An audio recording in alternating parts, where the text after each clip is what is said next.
आज आपण वांगे राईस करणार आहोत। बघा, हे असे मी बारीक स्लाइड्स ह्याचे कापून घेतलेत वांग्याचे, पातळ असे, आणि ह्याच्यामध्ये बारीक असा बटाटा पण कापून घेतलेला आहे। बटाटा पण कापून घेतलाय। आपण तेल तापायला ठेवलं इथं। त्याच्यासाठी एक कांदा चिरून घेतलाय, छोटे 2 टमाटे घेतलेत, 5-7-8 लसण घेतले आणि एक मिरची कापून घेतलेली आहे। आता आणि आपण भात आधीच शिजवून घेतलेला आहे। तर आता आपण ह्याच्यात तेल तापलेलं आहे, तर ह्याच्यामध्ये आपण जिरे टाकूया।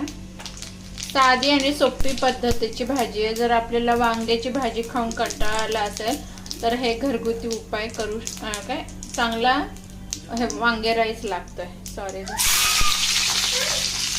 थांब ना मम्मा। ओ थांब ना 2 मिनिटं, मम्मा जेवण बनवते ना बाहेर।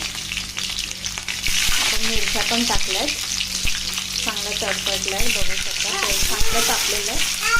त्याच्यामध्ये आपण कांदा पण सोडला आहे, त्याच्यासोबतच टमाटे पण सोडले। ओ ते नको घेऊ, त्याला एक जीव करूया। आता आपण बघूया आपली भाजी शिजली आहे का नाही वांग्याची। बघा, मस्त शिजली आहे, तेल पण सोडलं आहे भाजीने।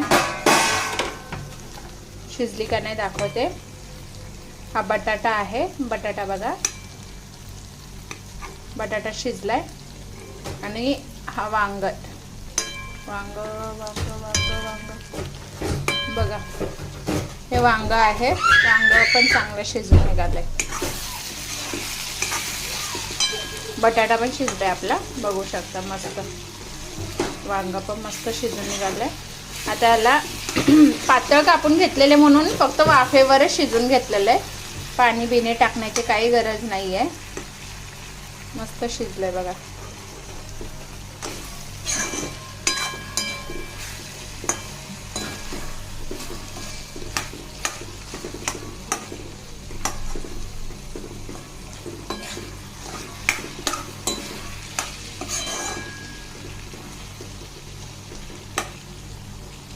बघा, मस्त आपलं वांग पण आणि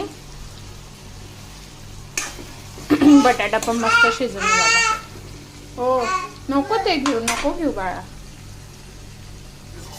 आता आपण हा बॉईल केलेला भात त्याच्यात सोडणार आहोत। जास्त वेळ काय लागत